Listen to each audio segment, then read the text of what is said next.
Bu günləri Cənub mətbəxindən qozlu kükü hazırladım. Abunə butonuna basmağı unutmayın. Abunə olun ki, mənə onda böyük bir motivasiya verir. Yeni videolarını sizinlə paylaşıram. Təşəkkürlər.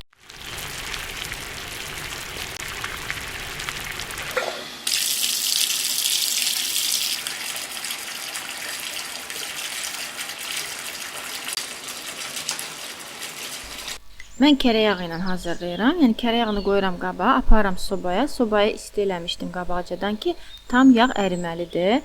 Sonra bizə lazım olan keşnişdir, soğandır, şüyüdür, onları yumuşam. Duru yağdır, hamısını video aşağısında yazacağam. Qara istiotdur, qoz lazımdır, qozu da ki üyütmüşəm, belə xırdalamışam. Soğan, bir dənə də kartoşkadır, rəndələmişəm. Suyunu axırda sıxacam əlavə edəndə. Göyərtilərimi doğrayıram. İndi isə soğanları doğrayıram. Lap xırda-xırda olmasa da olar.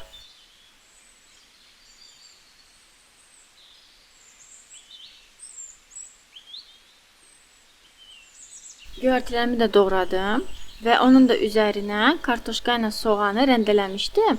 Kartoşka ilə soğanın suyunu yaxşıca sıxıb əlavə edirəm göyərtilərin üzərinə.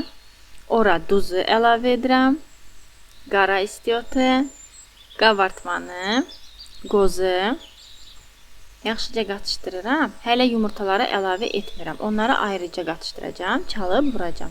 Mən yumurtaları onun üzərinə də əlavə edə bilərdim. Sadəcə olaraq resepti necə mənə veriblərsə, yəni o şəkildə istədim hazırlayım. Yumurtaları çalıram.